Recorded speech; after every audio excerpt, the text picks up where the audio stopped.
One of the important products that counseling agencies can offer beyond that initial decision assistance is this thing called a debt management plan, a DMP. And this was actually the product that started the counseling industry when creditors got the idea that maybe counseling agencies, these nonprofit educational kind of sleepy organizations back in the 1950s and 60s that were out there in brick and mortar offices around the community could actually be used as a stepping stone or an intermediate step to prevent consumers from going on to bankruptcy. And so creditors supported this network as an alternative to bankruptcy, and the reason it was an alternative was because the counseling agencies could offer this debt management plan product. That product now is 40, 50 years old, and it's changed a bit over the years, but it still has basically the same function. It's a pretty good value proposition for the consumer in many cases. What's in it for the consumer? Well, what the agency does is it brokers a repayment plan with all of the consumer's creditors, and we're primarily talking about the unsecured guys, the credit card issuers. The secured guys kind of go off on their own path. Typically, auto loan mortgages. There's collateral at stake. The counseling agencies don't help too much with that in the traditional DMP, but for the typical client who comes in with 7, 8, 9 creditors or credit cards, whether they're retail cards or bank cards or whatever. The agency brokers a deal basically with all of those creditors where the creditors agree, because they understand the product, the creditors voluntarily agree to, to a repayment plan that has typically a lower minimum payment. It has reduced interest rate, finance charges. They'll probably waive late fees. They'll halt collection calls. They may re-age the account to current status so that it's no longer reported as past due, so long as the consumer continues to make monthly payments on this debt management plan. Plans are typically set up for 48 to 60 months. They're set up to amortize the entire balance, so 100% of the outstanding balance, so the creditors are not declaring any loss up front when they enter into one of these plans. It's just like a regular workout program.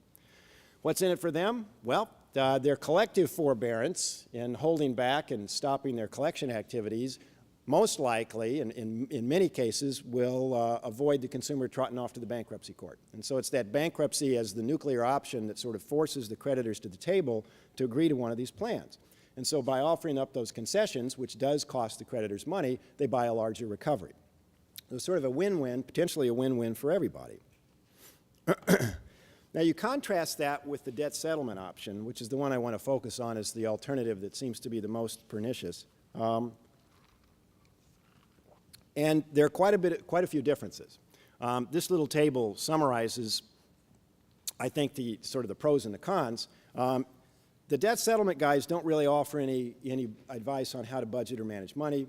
They don't develop any sort of personalized plan to prevent future difficulties. They're not really interested in that. They're interested in how much debt do you have, and then what do we have to do to hold the gun to the creditor's head to get them to agree to a settlement. I mean, that's basically what it boils down to. So there's really no education going on there, and there's certainly no series of 48 to 60 months of payments, all right?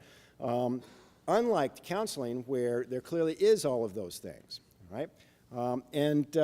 So the rehab value, that's the potential, that's sort of embedded in the debt management plan, is completely absent, as far as we can tell, in what the debt settlement companies have to offer. All right. This, I guess, just summarizes what I just said. It's worse than that, though. I mean, it's not as though that the debt settlement's neutral with respect to education. It actually has a great potential to harm consumers, because the whole process of debt settlement is to set up an adversarial relationship between the consumer and the creditor, where the consumer is withholding payment until the creditor comes to the table and says, okay, you win, we cry uncle, we'll settle for 40 cents on the dollar. And so basically the consumer is told to stop paying their creditors, and that's the way that holding the gun to the head works. There is a tax liability on the forgiven balance, which often, as it turns out, comes as a surprise to consumers. There's great scam potential because many of the debt settlement companies will charge up front for this service, and the consumer will sign a contract for large fees before the settlement has ever actually been delivered. All right, so if there's potential as a consumer to walk away with nothing, basically, out of the transaction. And there's the obvious impact, the negative impact on credit score leading up to the actual settlement, because you've stopped paying on the accounts. Unlike the debt management plan, where the creditors, you may have fallen behind by the time you get to the counseling agency, but there's not going to be a negative impact associated with working with the counseling agency. And in fact, what the creditors may do, if you start on one of these plans, if you agree to it, if you're eligible, if you agree to it, you start on it, you make payments, at least 3 payments, creditors typically will re-age the account so you show current. So it's just the opposite effect on your credit report. Let me just close with the following little conundrum, though, for the industry. The industry now has a product gap problem in the sense that these DMPs are all set up so that they have to fully amortize 100% of the debt for the plan to work, for it to be viable.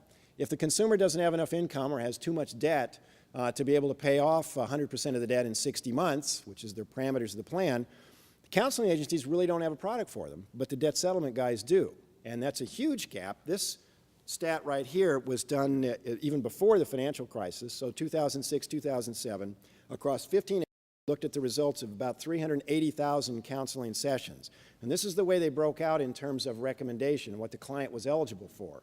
About 31% of them were approved for a DMP, but the client said no thanks. All right, so that's an issue right there. Might have been in the client's best interest. They weren't interested.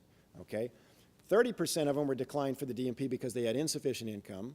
26% actually resulted in a DMP, and then the 2 smaller percentages were they were overqualified for a DMP and didn't really need the help, or they needed bankruptcy or some other legal assistance.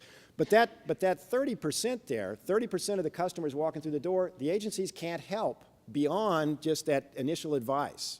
They don't have a product for them, and that's a huge potential. No doubt higher today than it was back in 2007.